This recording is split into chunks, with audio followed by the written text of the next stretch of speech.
Buenas tardes, agradezco desde luego la oportunidad de presentarme con ustedes, igualmente con el señor juez Silva Anda, directamente desde Guadalajara, ¿verdad?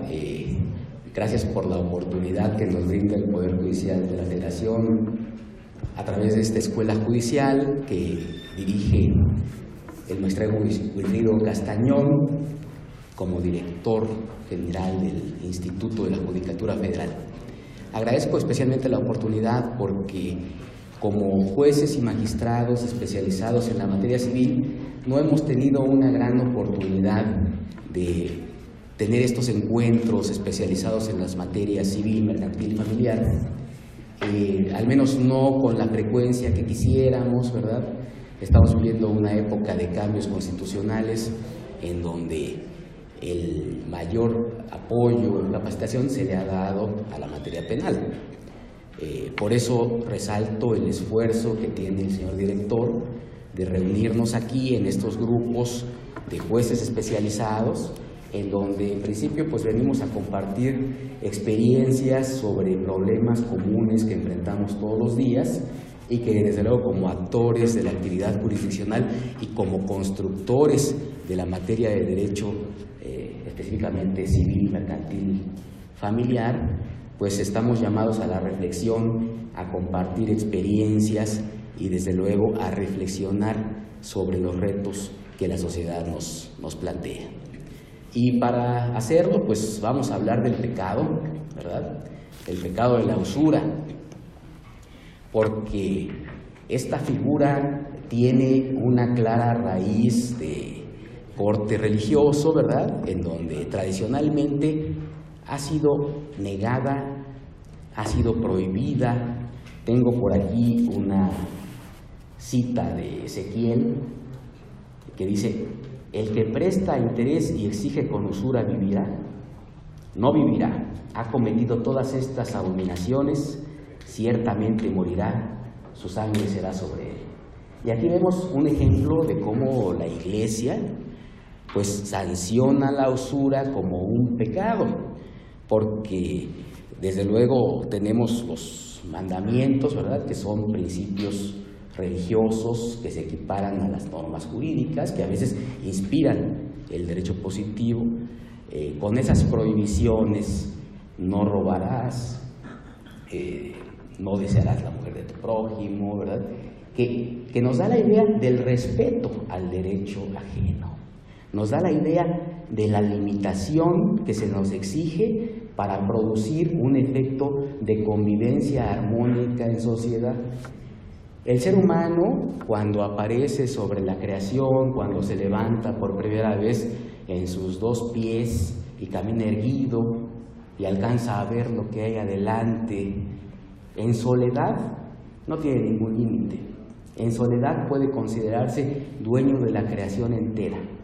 Pero es cuando entra en contacto con otro miembro de su misma especie, ¿verdad?, cuando entonces tiene que haber una división de los satisfactores y tiene que haber una hipótesis de respeto, por tanto autolimitación en cuanto a mis potencialidades, porque surge el momento en el que tengo que empezar a compartir.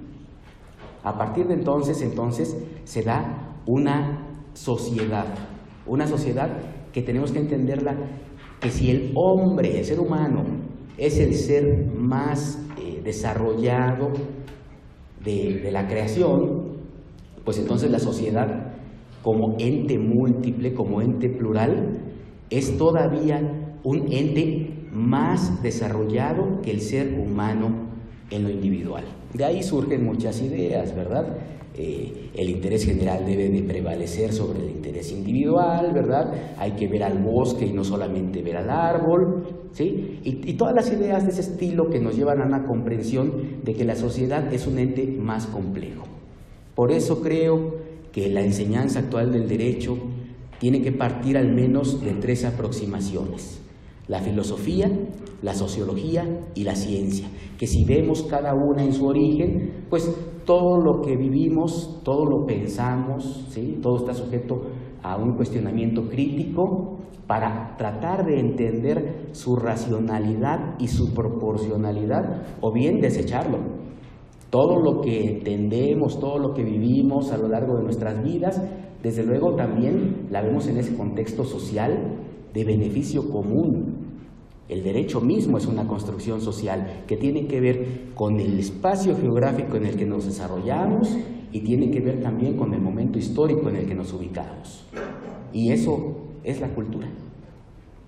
Entonces, una última aproximación, les digo, la científica, porque desde luego son ellos, los científicos, los que se encargan de que el conocimiento empírico se convierta en un momento determinado en una teoría.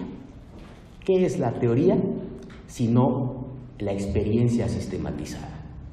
Entonces, a partir de esas ideas básicas, creo que todo estudio de las figuras jurídicas tiene que contextualizarse en un ámbito social y en un ámbito también histórico.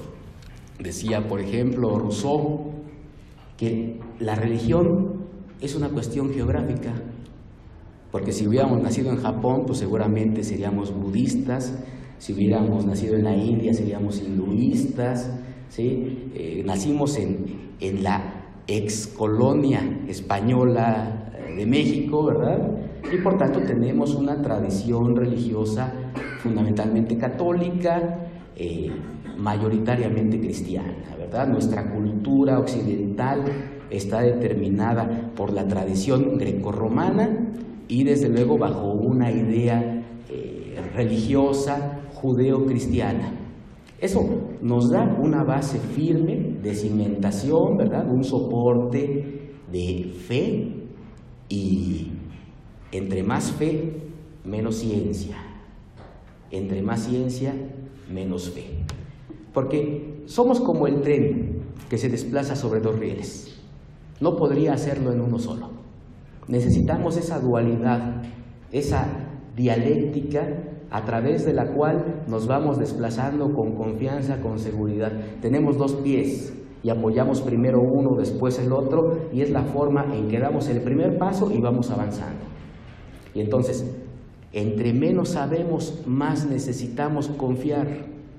Y conforme vamos afianzando nuestro conocimiento, entonces dependemos menos de la creencia religiosa porque tenemos más bases de razonamiento científico para poder desarrollar nuestra vida. Pero siempre se logra esa proporción. Entonces, en ese rango que va entre fe y ciencia, nos vamos moviendo gradualmente. Y a veces nos apegamos más a la creencia, a veces nos vamos más por la teoría, pero permanecemos entre esos dos límites y nos podemos proyectar en el tiempo y en el espacio. Desde luego, este concepto de la usura ha sido un concepto que, como todo lo demás, ha evolucionado en el tiempo. A partir de esa prohibición moral o religiosa, pero que fíjense ustedes, hasta 1509, cuando Martín Lutero hace su visita al Vaticano, y él como monje católico lo que quería encontrar pues era un lugar de misticismo, de apego a los preceptos divinos, y lo que se encuentra es un mercado. Se encuentra que el Vaticano pues está construyendo una gran basílica que se conocerá como la Basílica de San Pedro, que desde luego es una expresión arquitectónica y artística que muestra el poder de la Iglesia, pero es un poder material, es un poder humano que no tiene nada que ver con las enseñanzas de pobreza, de humildad, de apego a la creencia religiosa. Y entonces ahí reacciona y dice, esto no es en lo que yo creo, esto es un fraude. Y regresa a Alemania y clava sobre la puerta de la catedral sus 96 tesis, en donde dice primero, no necesitamos sacerdotes, no tenemos que obedecer a un papa, no tenemos que tributarle, no tenemos que comprar indulgencias. Nuestra religión nos permite tener un contacto y una comunicación directa con Dios. Y bueno, si los señores feudales de la época escuchan ese tipo de tesis, escuchan fundamentalmente que no es necesario tributarle al Papa, pues entonces, como diría Voltaire años después, todos profesamos la misma religión cuando se trata de dinero. Y entonces dicen que ya no tengo que pagar tributo al Papa, pues entonces me apego a la nueva concepción religiosa. El Papa, desde luego, no se queda tranquilo, manda excomulgar a Lutero, ¿sí? Y lo quiere apresar, ¿para qué? Pues para desaparecerlo. Pero hay un protector, uno de los señores de los feudos, Federico III de Sajonia, le dice: yo te voy a cuidar, y lo tiene oculto en uno de sus castillos y le brinda protección, pero nadie da nada por nada. A cambio, la nueva concepción religiosa permite medrar, porque así como ya no hay la sumisión al Vaticano y ya no hay esa obligación de tributarle, pues implica que tengo más recursos dentro del feudo. Y así como Lutero está permitiendo esa nueva conceptualización de lo que es del César y lo que es de Dios, bueno, pues al César entonces la actividad económica, y entonces los señores feudales ya pueden comerciar, ya pueden intercambiar excedentes, y ese es el origen del capitalismo. Años después, así como Lutero fue el gran ideólogo del protestantismo, viene después Juan Calvino, y Juan Calvino es el gran instrumentador. Juan Calvino es invitado a la ciudad de Ginebra a instalar el primer estado religioso, en donde se une la política con precisamente la creencia y la fe. ¿Y cuáles son las capacidades que potencia Calvino en su instrumentación? Bueno, pues que pueden comerciar, que pueden lucrar, que pueden medrar y que se permite cobrar un interés. Ese es el nacimiento de la usura. Hasta entonces, lo más que se había logrado, bueno, los comerciantes de Florencia, de Venecia, ¿verdad?, con el apoyo del Papa, pero enfrentaban la oposición, por ejemplo, del monje Savonarola, que pedía excomunión y hoguera para todo aquel que prestara con usura. Esta nueva concepción marca un cambio importante, ¿sí? Nos lleva a esa separación iglesia-estado que después el ministro y presidente Benito Juárez materializara con la reforma en el Estado mexicano. Pero esa idea de separar lo que es de Dios y lo que es del César permite el desarrollo económico, permite el intercambio de mercancías, marca el fin del Estado feudal y permite un expansionismo, ¿sí? Fíjense ustedes cómo a partir de ese año tenemos una nueva concepción que nos señala el mismo René Descartes en 1637 en el discurso del método, cuando nos dice: Dios está, pero ya no con el papel central. Es el momento de la homocentralidad, es el momento pro persona, ¿sí? En donde el ser humano lo cuestiona todo y solo puede tener dos cosas en clara: que yo estoy aquí y que Dios está conmigo. Una dualidad nuevamente. Pero en principio, Dios existe porque yo lo pienso. Dios existe porque yo confío en Él. Y entonces ya no tenemos una relación nosotros a partir de Dios, sino Dios a partir de mi propio pensamiento. Ven ustedes la imagen de la creación que pintó Miguel Ángel en la Capilla Sistina, en donde Dios extiende un dedo, Adán extiende otro, y parece que es el momento de la creación, así se llama la obra, en donde al tocarse Dios va a infundir vida. Es lo que hemos visto siempre en esa imagen, pero al contrario, si ven ustedes el semblante de Adán, su posición, ¿sí?, cómodo, no te necesito, si quieres acércate, porque el ser humano es el creador de la idea de Dios. El ser humano se plantea a sí mismo la necesidad de un soporte religioso, por tanto un soporte moral, un soporte de fe. Entonces existe esa idea, alguien la ha representado diciendo, el 2 es más importante que el 1. El líder existe porque tiene un seguidor. Yo mismo en esta aula podría estar hablando a las paredes si ustedes no tuvieran la amabilidad de escucharme, pero entonces eso los coloca en un papel primordial como audiencia para poder darle un sentido a las palabras que yo pueda venir aquí a inventar con ustedes.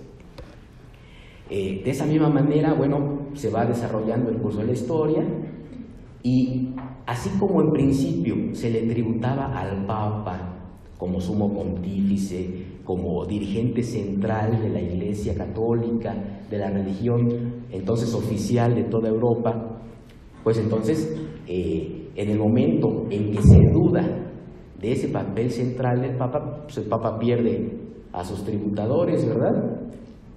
Y viene el expansionismo de los países europeos. Los ingleses establecen las 13 colonias, los franceses ocupan territorios de lo que hoy es Canadá, ¿sí? En el Golfo de México ocupan una zona donde están, que la llaman Luisiana, en honor de su rey Luis XIV. Tenían ellos la ciudad de Orleans en Francia, ahora la llaman Nueva Orleans, ¿sí? Y van haciendo ocupaciones geográficas en un ánimo de expansionismo. ¿Y expansionismo para qué?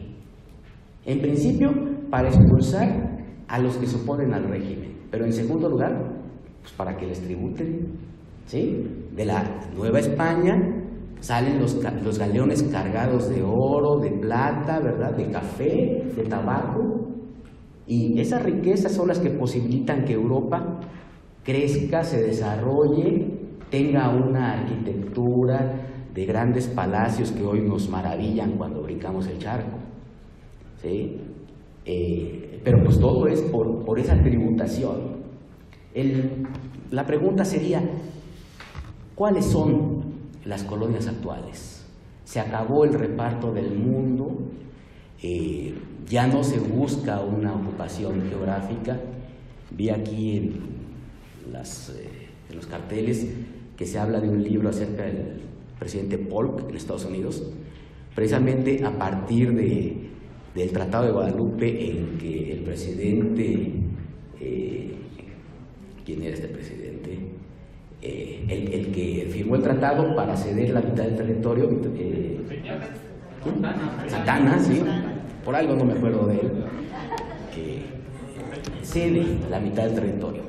Esa es toda una historia de expansionismo, ¿verdad? Y está interrelacionado. Los fundadores de las 13 colonias de Estados Unidos, de Nueva Inglaterra, ¿sí? Vienen con el ideal de desarrollar su propia fe religiosa. Establecen colonias religiosas realmente. Maryland es la tierra de María, ¿sí? Y de ese tipo.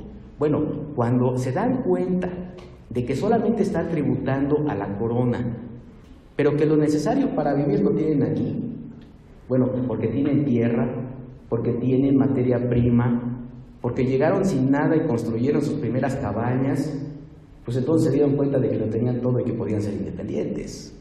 Piden ayuda al rey francés, enemigo de siempre de los ingleses, y logran su independencia. ¿Y luego qué? Bueno, pues luego compran la Florida a los españoles, ¿sí?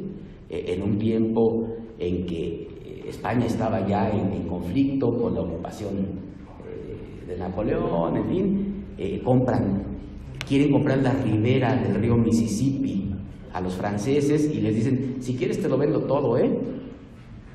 Y entonces adquieren esa Luisiana, ¿verdad?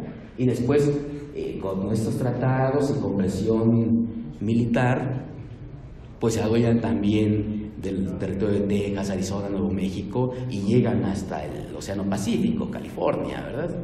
Entonces, es un momento de expansionismo. Bueno, al presidente Polk hay una delegación que se presenta de mexicanos ante él y le dice, ¿por qué no nos hace el favor completo? Quédese con todo. Y dice Polk, ¿qué? ¿Y pasar a la historia como un genocida?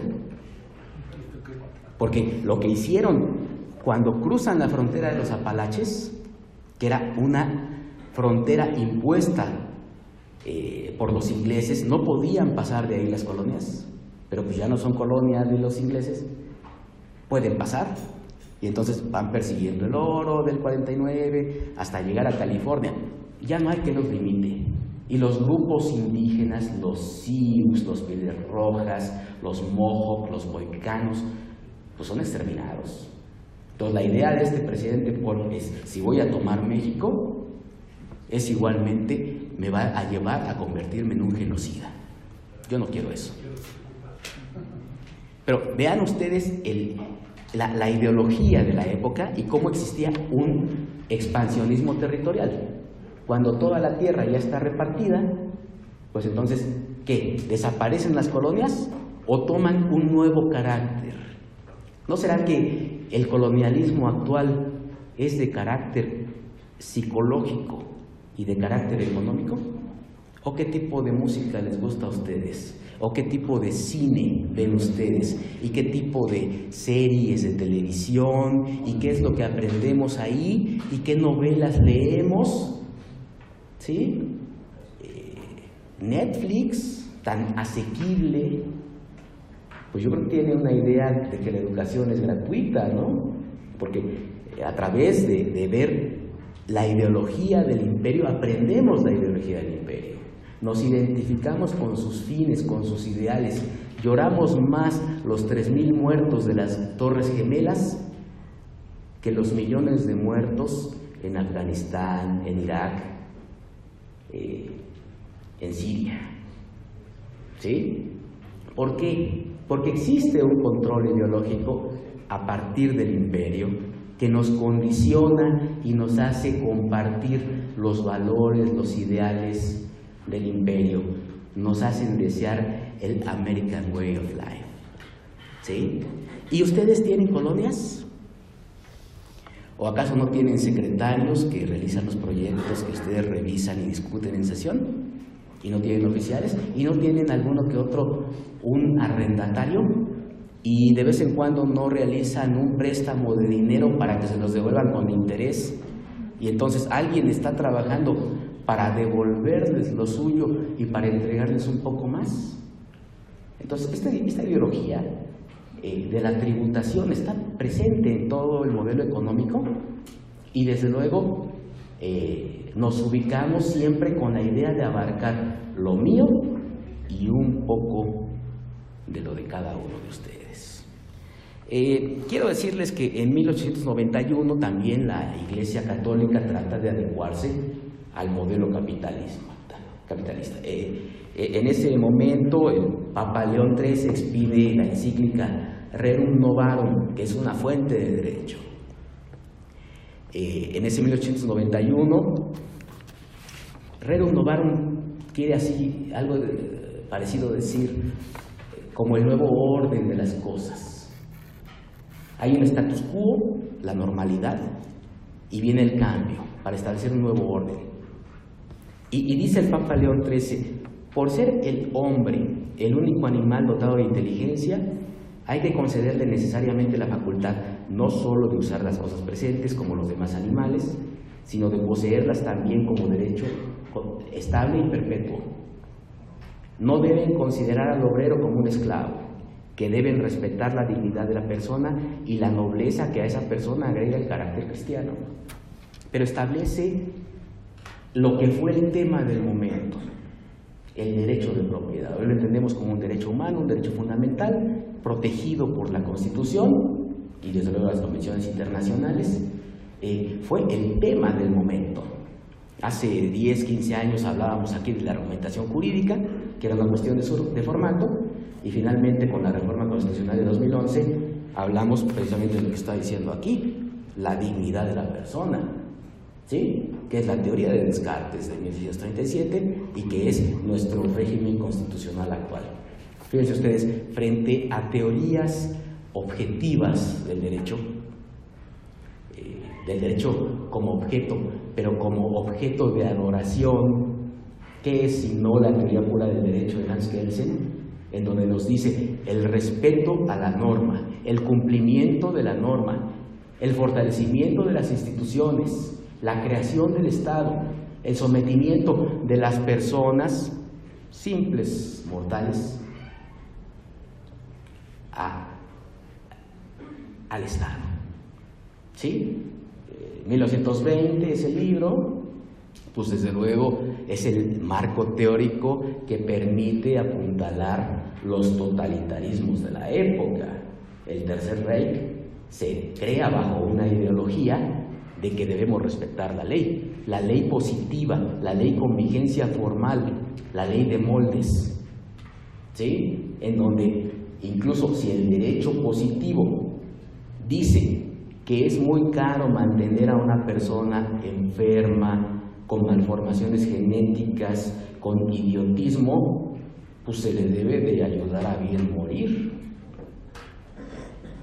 Pero eso es la negación de la vida. Y eso lo cuestionamos estrictamente en este momento histórico, pero lo permitía la ley positiva en Alemania de 1939. Llega el momento en que tenemos que cambiar la visión y distinguir entre cosa y persona, en donde tenemos que elegir qué es más importante, si la institución estatal o el ciudadano. Y tenemos que distinguir que es el ciudadano, el ser humano, el que genera un régimen de derecho. El ser humano es el creador y es el destinatario de la norma. La ley, por tanto, es herramienta, no jaula. Y para ustedes, señores jueces y magistrados, que aplican diariamente en sus decisiones el derecho, pues ese gran campo de discrecionalidad en donde pueden optar por defender un régimen o proteger a una persona. Toda pregunta es, ¿son ustedes formalistas o sustancialistas? Dentro del campo de aplicación de la ley, ¿se rigen por la literalidad o hacen una interpretación favorable a la persona? El artículo 17 constitucional que se reformó en septiembre y que entró en vigor, decía el transitorio en marzo. Siempre tuve mis dudas si una disposición constitucional se puede diferir, sujetar a una vacatio legis. Siempre tuve las dudas de esa reforma es más sustancial que formal y por tanto la Constitución es una. ¿Sí? No se puede hablar de la Constitución anterior a marzo o posterior a marzo. Es un régimen único constitucional. Pero lo que dice es, vamos a privilegiar fondo sobre forma, sustancia sobre molde. La ley puede tener como atributos la generalidad, la impersonalidad, la abstracción. Ustedes como jueces que dictan la ley aplicable al caso concreto y que se llama sentencia, hacen una concreción, llaman a las personas por su nombre y dicen, a ti individualmente te amparo, te protejo y te defiendo en contra del acto del arbitrario. Y esa es una posición sustancialista. Y así se crea el derecho de propiedad. El derecho de propiedad, desde luego, tiene que ver con la materialidad del ser humano, porque necesitamos el alimento, necesitamos la materia, pero también tenemos una espiritualidad. No solo de pan vive el hombre, sino de toda palabra que surge de la boca de Dios. Esa materialidad tiene que ser nutrida. Por eso el alimento. El animal también requiere el alimento, pero solamente quiere el satisfactor inmediato. El ser humano ve más a largo plazo y quiere otras formas de nutrición. Se quiere nutrir, por ejemplo, espiritualmente a través del arte, rodearse de lo bello, quiere tener una trascendencia, quiere formar un capital para sí y para su descendencia, porque el derecho de propiedad no prescribe, no se extingue ni siquiera con la muerte de la persona, es transmisible a los herederos y entonces es un derecho estable y perpetuo. ¿Sí?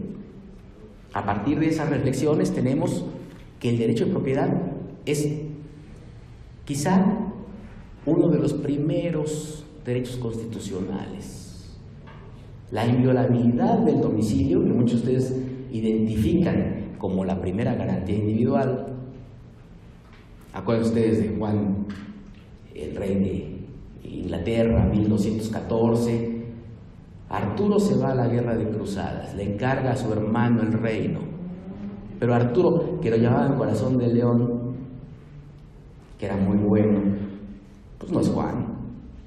Y Juan resulta mezquino, egoísta, ambicioso, eleva los impuestos, mata de hambre al pueblo y harta al pueblo. ¿Y cómo someter al soberano? Pues con todo respeto, se le pone bajo cuidado en una isla y no se le puede imponer nada al soberano, pero sí se le puede dar la opción entre firmar un compromiso o ser ahorcado. Y como los reyes siempre son inteligentes, prefiere firmar: yo, Juan, rey de Inglaterra, que todo lo puedo, me comprometo en favor de mis súbditos a no entrar a su casa sin ser invitado. Y ahí nace el constitucionalismo escrito y nace la primera garantía individual, la inviolabilidad del domicilio. Y nace la propiedad privada. Juan podía entrar a la casa de cualquiera, porque si Juan es el soberano de Inglaterra, pues todas las casas construidas en el territorio de Inglaterra pues son propiedad de Juan. En el momento en que se impone esa limitación a su poder, una limitación libremente elegida, constituye una concesión en favor de los súbditos y ellos adquieren el derecho a propiedad. Bueno, en nuestra Constitución tenemos un 27 que dice que la propiedad de tierras y aguas corresponde originariamente a la nación y que tiene el derecho inalienable de transmitirla a los particulares constituyendo la propiedad privada. Establece también cláusulas de reversión, por ejemplo, la expropiación solo mediante causa de utilidad pública e indemnización, y también la extinción de dominio, ¿no? Ustedes saben, Convención de Palermo, año 2000, y los tratados que le siguen, y entonces, así como te doy, te quito. Propiedad a los ciudadanos de bien, pero a los que se cruzan al lado oscuro, la reversión de la propiedad. Pegarle donde más le duele al criminal, privarlo del instrumento y del objeto del delito. Hay una evolución constitucional que permite todo esto. Fíjense ustedes, en la Constitución de 1957 está lo que yo llamo volver al futuro. Decía el artículo 1: el pueblo mexicano reconoce que los derechos del hombre son la base y el objeto de las instituciones sociales. En consecuencia, declara que todas las leyes y todas las autoridades del país deben respetar y sostener las garantías que otorga la presente Constitución. El reconocer implica que hay algo antes, ¿sí? Que vuelvo a conocer algo que ya conocía. En licenciatura nos dijeron nada por encima de la Constitución, pero aquí está diciendo que antes de la Constitución existían los derechos del hombre, ¿sí? Y que solamente la Constitución lo que hacía era reconocer esa existencia. En la de 17 cambia la concepción. En los Estados Unidos mexicanos todo individuo gozará de las garantías que otorga esta Constitución, las cuales no podrán restringirse ni suspenderse, sino en los casos y con las condiciones que ella misma establece. Esta es una Constitución soberbia. Entonces, soberbia en dos sentidos, ¿no? Porque es soberana, pero también es soberbia porque tiene esa displicencia de decir, ustedes van a gozar como niños, a retosar, a solazarse, a recrearse en este campo de protección que ustedes no tenían. Yo se los otorgo. Entonces parece una gracia real. Y 2011, volvemos al futuro. En los Estados Unidos mexicanos todas las personas gozarán de los derechos humanos reconocidos en esta Constitución y en los tratados internacionales de los que el Estado mexicano sea parte, así como las garantías para su protección, cuyo espacio no podrá restringirse ni suspenderse, salvo en los casos y bajo las condiciones que esta Constitución establece. Y se recupera el concepto originalista del derecho natural de que los derechos humanos existen, que son consubstanciales al género humano y que la garantía para su protección es la que establece la Constitución. ¿Sí? Entonces, esto marca un cambio en la concepción. De hecho, estamos obligados a interpretar todo el régimen jurídico a partir de esta declaración. En el año 2000, el presidente Fox prometió que iba a acabar el conflicto de Chiapas, se apagó solito. ¿Sí? Prometió que todos los tribunales jurisdiccionales iban a estar en el Poder Judicial, buena idea, no los veo en otro lado, tampoco lo hayan hecho, y prometió una nueva Constitución, no lo hizo.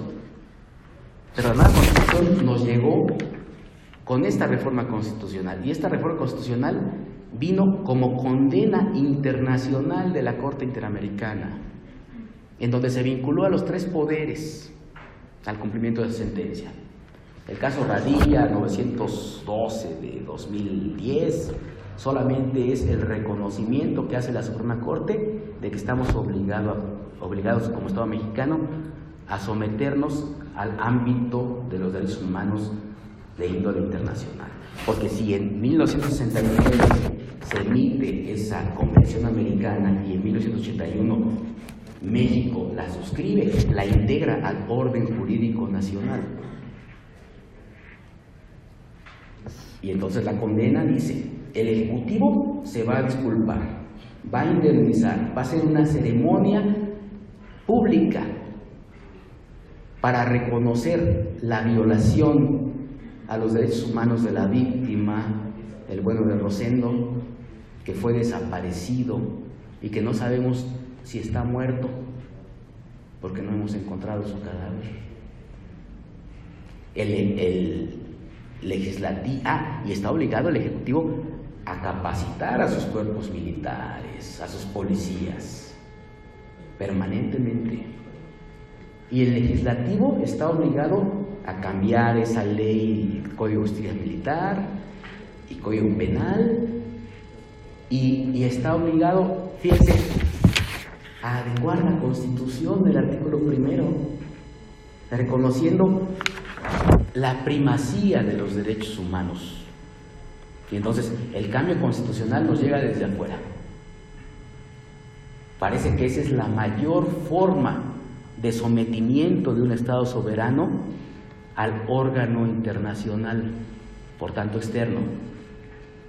Pero creo que a final de cuentas provoca un cambio benéfico, porque al colocar al ser humano nuevamente bajo esa concepción de destinatario de la norma, pues entonces ya no hacemos esa obediencia ciega a la cosa, sino que lo vemos como instrumento de protección al sujeto. Por eso decimos, la ley es herramienta, no jaula. Ustedes como jueces buscan en su cajón de herramienta y dicen, ahora me sirve el artículo 27 constitucional, ahora me sirve el 89 de la ley de amparo, ahora me sirve el 217 de la Ley Federal de Procedimiento Contencioso Administrativo, ¿sí? Y van eligiendo, y no es que las tiren, es que van haciendo una elección de la norma para resolver el caso concreto. Siempre en los juicios lo que hacemos es esto: elegir una norma y realizar su interpretación. Tomar una prueba, establecer su idoneidad y realizar su valoración. Y con eso resolvemos todo tipo de juicios, bajo la unidad que da el 14 constitucional. A partir de eso, pues tenemos ya un régimen muy claro en materia de derecho de propiedad, derecho fundamental. Pero volvemos a México, la historia reciente. Ustedes se acuerdan del error de diciembre, ¿no? Vino el magnicidio de Colosio, el de Francisco Ruiz Massieu, régimen de desestabilización social, se acabaron los planes de reelección de Salinas, se acabaron también sus planes de irse al Banco Mundial, todo se derrumbó dentro de mí. Y en ese momento histórico, con el nuevo candidato, no se equivoquen, el candidato Zedillo, no se hagan bolas de expresión, llegó y al otro día, ustedes saben, reforma constitucional, adiós ministros, nuevo orden. Y nos dice, lo que vivieron con Salinas, olvídenlo, era una ilusión. Que tenían coche nuevo, que habían comprado casa, que su sueldo había aumentado. No, eso es una ilusión. México está quebrado. Y entonces reaccionan los mercados, hay inflación, altas tasas de interés, el dólar a 20 pesos. Sí. Olviden eso de 20 pesos, eso es un sueño. Las tasas de interés al 150%. Y entonces hay precios. Ante un estado de inestabilidad económica, pues también hay inestabilidad social. Finalmente, la economía solo es un reflejo de la sociedad. Y en esos juicios, pues hay criterios contradictorios. Los colegiados dividen sus opiniones. La Corte, como uniformadora, resuelve una gran contradicción de tesis, 31 de 98. La madre de todas las contradicciones de tesis, emite, son 13 jurisprudencias y muchas tesis aisladas, y dice, anatocismo usural no existe en el sistema jurídico mexicano. Por aquí la debo tener, pero eso es lo que menos importa. Le pusieron el buscador de Word a la Constitución, usura, 0 resultados. No hay usura en México. Está la tesis aislada. 98, 2000, 2005, 2011. Nueva concepción a partir de los derechos humanos, a partir de la dignidad humana. Y entonces checan en la Convención Americana y se encuentra en el artículo 21 con 3 puntos. Y dice, derecho a la propiedad privada. Toda persona tiene derecho al uso y goce de sus bienes. La ley puede subordinar tal uso y goce al interés social. 2. Ninguna persona puede ser privada de sus bienes, excepto mediante el pago de indemnización justa por razones de utilidad pública o de interés social, y en los casos según las formas establecidas por la ley, un 27 constitucional. 3. Tanto la usura como cualquier otra forma de explotación del hombre por el hombre deben ser prohibidas por la ley. Y dice la Corte, entonces sí existe en el orden jurídico mexicano, porque la Convención Americana se incorporó en el momento en que el presidente suscribió el tratado y el Senado lo ratificó. Entonces sí hay usura en México, de fuente internacional. Y es cuando emite las nuevas jurisprudencias. Ustedes las conocen bien, las de pagaré, no sé por qué lo llevaron de lo particular a lo general, y nos dicen, hay que moderar la usura. Desde luego, es muy interesante que este 21.3 de la Convención Americana habla de la explotación del hombre por el hombre. Fíjense ustedes el concepto filosófico, el Leviatán de 1651 de Thomas Hobbes. Y el Leviatán era un monstruo imaginario, pero que devoraba a los seres humanos. Era un ente de destrucción. El lobo.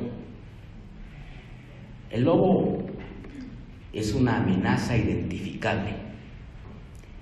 El lobo es un enemigo externo, pero al lobo se le puede combatir con una escopeta, con las manos, si no hay otra cosa, con un hacha.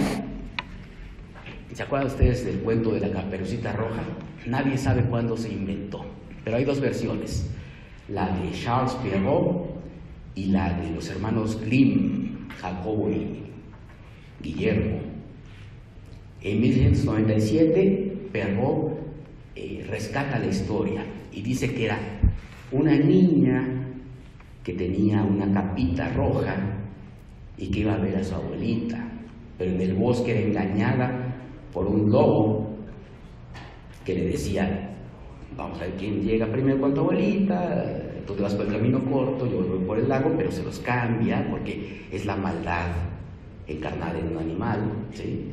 La engaña, y entonces llega primero, se come la abuelita, se pone su pijama y llega la niña y le dice: abuelita, ¿por qué tienes esos ojos tan grandes para verte mejor? Y esas orejas tan grandes para escucharte mejor, y esos colmillos tan grandes para comerte mejor. Pero llega el leñador con su hacha y hace justicia. Tiempo y lugar determinado, la evolución de las ideas. Hoy ese cuento es totalmente reprobable. ¿Por qué? Porque las niñas ya no son tan inocentes. Porque el leñador debe ser procesado, en principio, porque acaba con la vida, derriba árboles que están protegidos por una ley de equilibrio ecológico, protección al ambiente, ¿sí? Y atenta contra las especies en peligro de extinción, como los lobos. Entonces, vemos cómo la evolución social marca nuevas concepciones de derecho, ¿sí? Y el leñador, pues hasta de pederastia podría ser acusado, ¿verdad? Pero volviendo al tema del lobo, el lobo es ese enemigo externo que se debe repeler. Pero no se queda ahí, el lobo también evoluciona como amenaza. Y nos dice Jean Baudrillard, un filósofo francés de los 70s, que el lobo ya cambió. Ahora se presenta como una rata. Y la rata es un animal más pequeño y tal vez más nocivo que un lobo, porque contamina nuestra comida, porque destruye nuestras casas y porque nos porta la rabia, la peste, y la tenemos que combatir por medios higiénicos. Un hacha ya no es útil para acabar con una rata. La escopeta tampoco es útil para acabar con una rata porque destruimos nuestra casa en el intento. Ahora un amigo me habló de la carrera de la rata para hacer una analogía con los intereses, que es lo que nos interesa aquí. Cuando veo una rata trato de darle un pisotón y está a esa distancia, pero cuando suelto el pisotón corre 50 centímetros, no más. La rata no huye francamente, la rata reta, y entonces se aleja otros 50 centímetros, yo doy otro pisotón, vuelve a correr, ¿sí? Es como cuando hago un abono a mi deuda y me dicen: no, eso fue a intereses. Y entonces trato de dar una cantidad mayor y me dicen: pues apenas mordiste el capital, pero sigue generando intereses. Y es la carrera de la rata, nunca llego a ella. La tenemos que combatir por medios higiénicos, ¿sí? Fumigación, en fin. Pero la rata también vuelve a mutar y se convierte en un escarabajo. Y el escarabajo es subrepticio, va por debajo de la tierra, el hipogeo que dirían los romanos. Y entonces permanece oculto. Y entonces, para poder acabar con la plaga de escarabajos, necesito fumigar el terreno y entonces enveneno mi comida. Y vuelve a mutar el enemigo externo. Y deja de ser externo. Y se viene a confundir conmigo mismo porque se convierte en un virus. Y el virus hace que mis propias células muten y me enferma desde adentro. Y para tener la oportunidad de destruirlo, me tengo que destruir a mí mismo.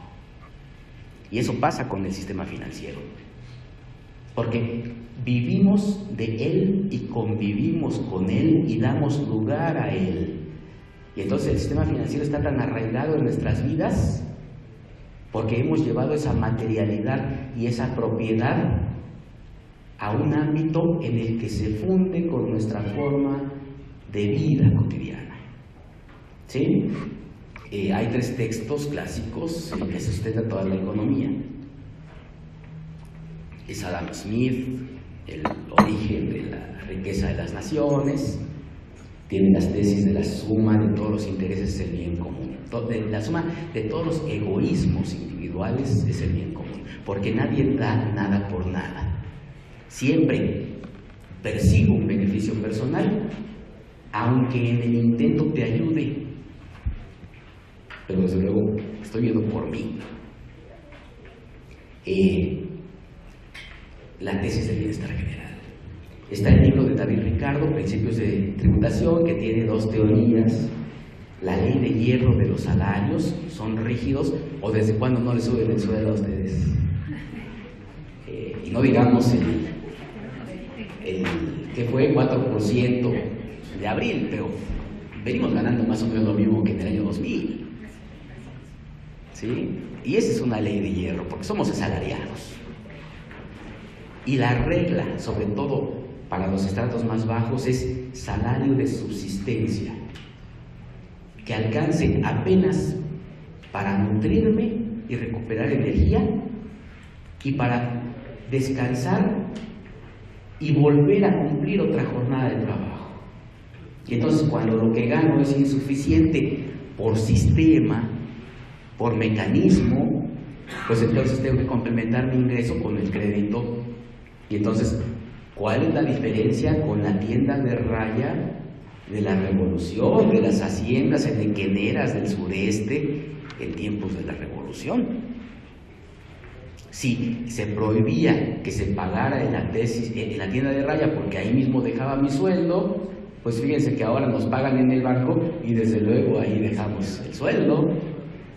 De hecho, ¿quién ve su dinero quincena tras quincena? Solamente ve un 0 más en la pantalla de la computadora. ¿Existe ese dinero? ¿O es una mera ilusión? Y Carlos Marx, El Capital, el origen de la familia, la propiedad privada y el Estado, capítulo 24, que es una especie de fábula. Ustedes conocen La hormiga y la cigarra, ¿sí? Es un padre generoso que les da a sus hijos por igual. Unos ponen el capital a trabajar, producen excedentes, otros se dedican a la fiesta, dilapidan, se quedan sin nada. Al final lo único que tienen es su fuerza de trabajo para vendérsela al propio capitalista, para tributarle. Está la parábola de los talentos, ¿verdad?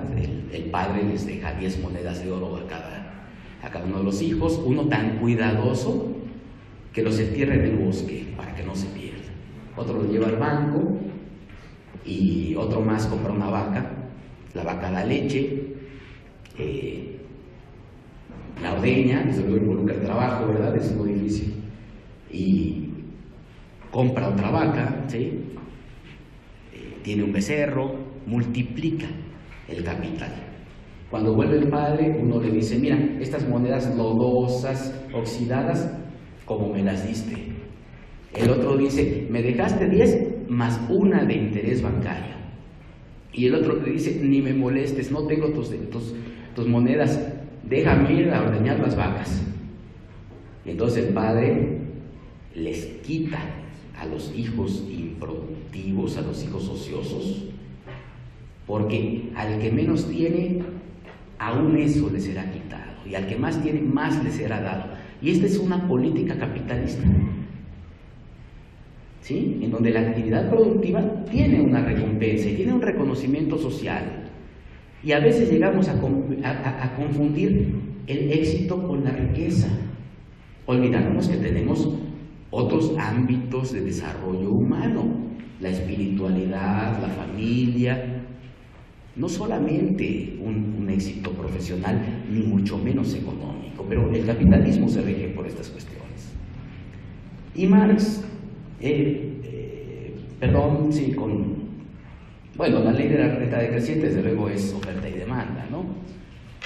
Si me ofrecen un crédito al 10% y otro al 15%, pues desde luego tomo el del 10%. Cuando se acaban los del 10, pues me voy por el del 15, antes de que aparezcan los del 20. ¿Y ustedes cuánto pagan en sus tarjetas de crédito?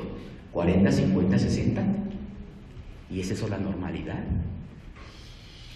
Bien, entonces tenemos que hablar de la usura. Todavía me acuerdo que ese era el tema original. Y en materia civil, en el código, viene el mutuo y el mutuo con interés. Entonces es prestar una suma de dinero y tener el derecho de que se me restituya con un premio. Entonces, primero es el préstamo de un bien fungible, ¿sí? Si yo les doy una botella con agua, ustedes me devuelven una botella con agua, no necesariamente la misma botella. Y si les doy dinero, ustedes me devuelven dinero, no necesariamente los billetes. El dinero es el prototipo de la fungibilidad, porque es el bien de intercambio. Entonces facilita el comercio, facilita la relación y realización de cosa por dinero y de dinero por otra cosa según el interés de cada quien, ¿sí? Y un extra, un premio, porque teniendo yo el capital, que desde luego involucra trabajo, conservación, aumento, una voluntad de poder, diría Nietzsche, una voluntad de ser más. Dice, cuando alguien se conforma con lo que es, empieza a morir, porque todo lo que se estanca se apesta. Piensen ustedes en el agua del lago, y entonces lo que necesitan es fluir y buscar más y acrecentarse. Y entonces no es nada malo que si tenga 100, buscaré que se convierta en 150 o en 200 y en 250. Y cuando mi esfuerzo individual sea insuficiente, pues necesito buscar quien me tribute bajo su propio interés. Porque con 100 pesos yo puedo comprar un desayuno y quitarme el hambre hoy. Puedo pagar una noche de hotel y descansar hoy, comprar un suéter y quitarme el frío hoy.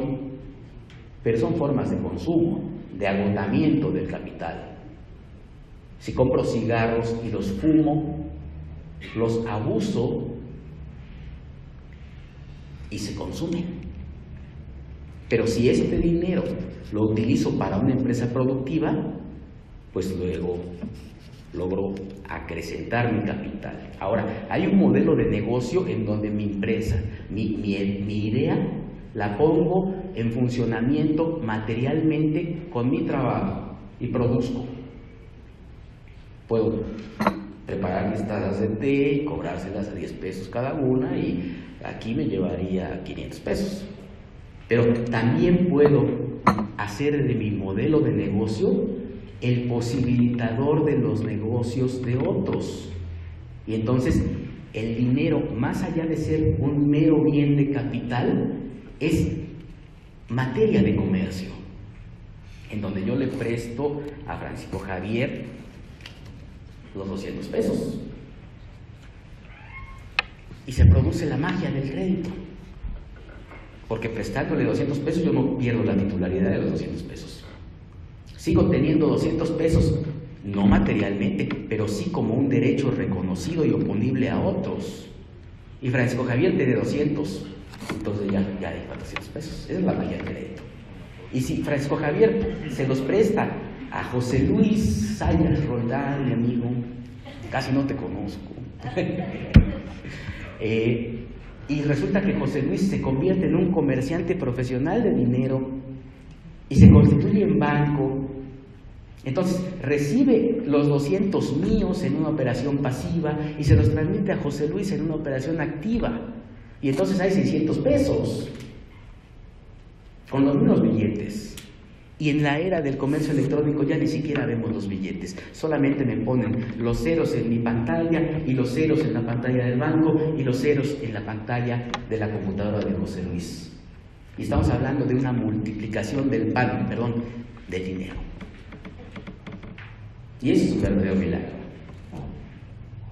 Ahora, José Luis va a pagar una tasa de interés bancario a Francisco Javier. Y Francisco Javier me va a pagar lo que él diga, ¿sí? Porque pues para eso es banco, para eso tiene la formalidad del sistema financiero mexicano, que es una parte del sistema financiero mundial y que opera con las mismas reglas de la corporatocracia. Porque de 2000 para acá, pues ya pasó Fox, ya pasó Calderón, ya se está pasando Peña, ¿verdad? Pero los dueños del banco siguen siendo los mismos. Y se habla de los altos sueldos de los funcionarios, pero no se habla de las ganancias de los empresarios capitalistas, ¿sí? Y nos comparan a nosotros con obreros de salario mínimo, sin ver que nosotros trabajamos en el mundo de las ideas y nos capacitamos permanentemente y estamos posibilitando el desarrollo de la sociedad. Pero ustedes saben, la Suprema Corte de Justicia de la Nación no ha hecho nada por el pueblo de México. Y esa es la magia del crédito. Y así vamos en el comercio profesional de dinero. Cuando ustedes venían de sus ciudades de origen, vieron muchas tiendas de dinero, ¿no? Presta tanda, presta ahorro, dinero en minutos, Car for Cash. Y un peso nos lo venden en 1.10, o en 1.30, o en 1.80, o en 2 pesos, según esa ley de oferta y demanda. ¿Sí? Saben que hay sujetos regulados y no regulados y el agio. Y saben que hay parámetros de normalidad financiera. ¿Quién crea esos parámetros de normalidad financiera? Porque tenemos que tener un parámetro para distinguir lo justo de lo injusto, hasta dónde sí, a partir de dónde ya no. Y entonces la banca formal, la que opera a la vista de todos, la que nos da el crédito, se documenta en escrituras públicas, tiene garantías hipotecarias, tiene una ley especializada como la ley de instituciones de crédito, tiene una vigilancia de organismos gubernamentales como la Comisión Nacional Bancaria de Valores, como el Banco de México, órganos reguladores, ¿verdad? Pero las tasas de interés las fijan solitas, oferta y demanda. Y hay una normalidad. Distinguimos los distintos tipos de crédito, los modelos de negocio y los riesgos que asume quien presta. Porque desde luego sabemos que el que cobra es un maldito, pero para poder prestar tuvo que acumular y ahí hay trabajo. Y ese trabajo tiene que ser protegido por el régimen jurídico. Entonces, la primera garantía del patrimonio es estabilidad y perpetuidad. Y eso se lo damos al inversionista. El derecho que tiene de recuperar su inversión y el premio. Y entonces, un parámetro de normalidad nos diría prudentemente que un crédito hipotecario, como tiene la garantía sobre el inmueble y el inmueble tiene un valor, pues es de poco riesgo. Entonces, si no me pagan la cantidad, puedo seguir un proyecto judicial más o menos ágil y lograr la adjudicación, porque la garantía está específicamente orientada a satisfacer esa obligación. Si no cumple la persona, cumple la cosa. Por tanto, bajo riesgo, pues a lo mejor entre un 8 y un 14% ustedes consiguen un crédito hipotecario. Ese es el parámetro de normalidad financiera. Si les piden garantía hipotecaria y les fijan un 40% de interés, pues desde luego está fuera del parámetro de normalidad. Es anormal, es extremo. Y solamente una persona con gran apuro económico y con bajo crédito podrá aceptar una convención de ese tipo. Si compran un vehículo, que es un bien de consumo, pueden constituir una garantía prendaria, a lo mejor hasta sin entrega de la posesión, porque pues, lo compro para usarlo, ¿no? Y desde luego es un valor que se va demeritando con el uso y con el tiempo, pero da una garantía de recuperación. Y a lo mejor un crédito de vehículo lo encontramos entre un 14 a un 21%, y es el parámetro de normalidad financiera. Y a partir de ahí decimos, lo demás no es normal. ¿Sí? Y un crédito de consumo, solamente bajo el valor de la firma, de la palabra, pues no hay una garantía real. Esa es la siguiente crisis económica que nos va a venir de Estados Unidos. ¿Sí? Ya tuvimos el caso de Lehman Brothers, la quiebra del sistema hipotecario, y eso tenía garantía, pero ¿y las tarjetas de crédito?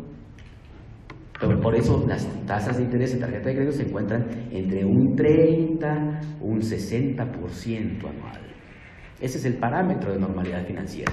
La regla es mayor riesgo, mayor tasa. Y el sistema financiero para proteger ese estado de cosas. Nosotros como jueces aplicamos la ley, y la ley lo que busca es mantener el estado de cosas, pero sin abusos. Porque eso es lo que nos dice la Corte. A partir de que reconoce que sí existe usura, bueno, pues primero reconoce dos formas: el elemento objetivo y el elemento subjetivo. El elemento objetivo tiene que ver con el modelo de negocio, con los riesgos, con las garantías y con la tasa de interés fijada. Ese es el parámetro para distinguir cuándo hay usura, la anormalidad. Y el elemento subjetivo, que tiene que ver con la lesión civil. Y si me dicen que soy sumamente inexperto, notoriamente miserable, sumamente ignorante, después de toda esa cubetada de improperios, me pregunto, ¿dónde quedó mi dignidad? Pero me reducen el interés. No sé quién dijo, Sartre, el filósofo de la libertad, dijo: todos terminamos vendiendo nuestra dignidad, pero podemos establecer las condiciones. Yo le diría a Jean-Paul Sartre que nunca conoció los contratos de adhesión de los créditos bancarios.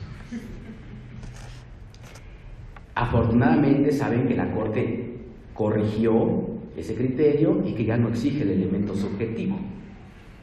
Ya se limita el análisis de cuestiones objetivas, modelos de negocio, garantías, tipo de crédito, riesgos y tasa de interés.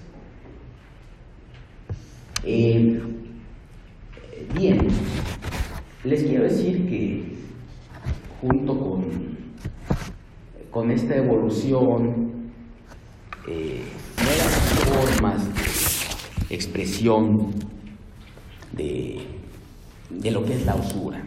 Es decir, todo lo que les he dicho es tratar de evidenciar que hay un origen consustancial a la naturaleza humana en cuanto al tema, que siempre quiero lo mío y un poquito más, en cuanto ustedes estén decididos a entregármelo para beneficiarse en el trato. ¿Sí? Y como jueces estamos llamados a advertir, a distinguir todas las formas de usura, porque somos reguladores sociales. A través de nuestra sentencia tenemos que llamar nuevamente a la moderación. Decía Platón en esa concepción del Estado que la sociedad se parece al organismo humano. Por ejemplo, existe los moldes, ¿sí? Aquí hay un molde, la sustancia es el té, aquí hay otro molde, la sustancia es el agua. Si cambio de molde, la sustancia sigue siendo la misma. Están los moldes. Y por ejemplo, a un caballo lo reconocemos como caballo en cualquier lado, ¿sí? Y no lo confundimos con un gato ni lo confundimos con un ser humano, porque su forma es siempre la misma, ¿sí? El mismo Sartre habla también del gato. Nace gato chiquito, cachorro. A los 6 meses ya creció. ¿Y qué hacen los gatos? Comen, duermen y chillan. Y si pasan 4 años, comen, duermen y chillan. El gato llega a ser gato y no cambia más. El ser humano, en cambio, es tránsito y no destino.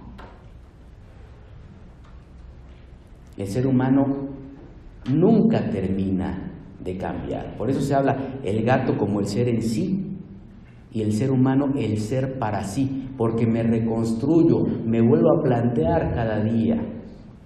Pude tener una carrera criminal, todo mi antecedente, pero eso no determina que hoy pueda cambiar. Los Miserables, Jean Valjean, ¿sí? La reflexión. Hoy soy otro, hoy tengo una nueva oportunidad.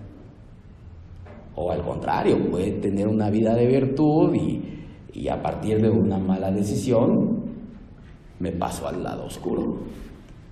Pero entonces el ser se reinventa, ¿sí? Nunca terminamos de ser. Para juzgar a un ser humano hay que verlo después de que su vida ha terminado. Cuando deje de cambiar, cuando pierda la posibilidad de ser algo diferente. Y pasa algo muy extraño, que siempre que una persona muere decimos, era muy bueno. Pero volviendo a los moldes, Platón definía a los comerciantes como regidos por el vientre, y el vientre representa el hambre, la voracidad, el querer más. Ese es el espíritu del capitalismo. Agotar los recursos y no detenerse en cuestiones éticas para lograr el fin último y fin único de la acumulación de riqueza. Y entonces la función del juez es enseñarle la virtud que necesitan los comerciantes, la moderación. Leí una novela de un autor gringo, se llama El juego de Ender, es un libro para niños, y dice en una frase, justo cuando veo a mi enemigo vencido, me apiado de él. Y creo que ejemplifica lo que pasa en los juicios. Imagínense ustedes, hay un crédito con garantía hipotecaria, la casa vale 2 millones, el crédito es por 500,000 pesos. El buen cliente del banco es el que incurre en mora, porque entonces, en vez de disfrutar yo del interés ordinario de un 10%, vemos muchas veces las tasas de interés moratorio, dicen, y si incumples te da peor, 20%, por 2, y parece muy inocente, pero 10 más 20 igual a 30, y hay una desproporción. Bueno, se demanda, se acredita la mora, y viene la condena, que es el respaldo del gobierno, del aparato judicial, diciendo, existe el derecho, está incumplido el derecho y tiene que restituirse. Y la fuerza del Estado va a garantizar esa restitución.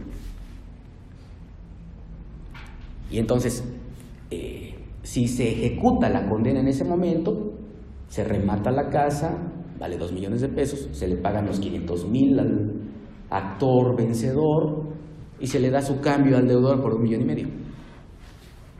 Pero qué atractivo es para el acreedor beneficiarse ahora de ese estado de mora. Lo llamamos en el tribunal la mora productiva, en donde me resulta un mejor negocio tener posibilidad de cobrar 30% en lugar de 10%. Ese es el buen cliente. ¿Sí?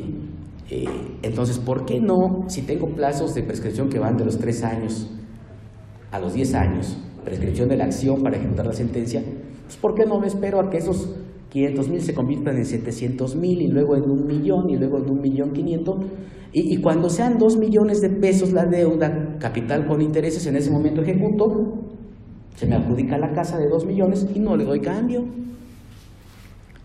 Eso significa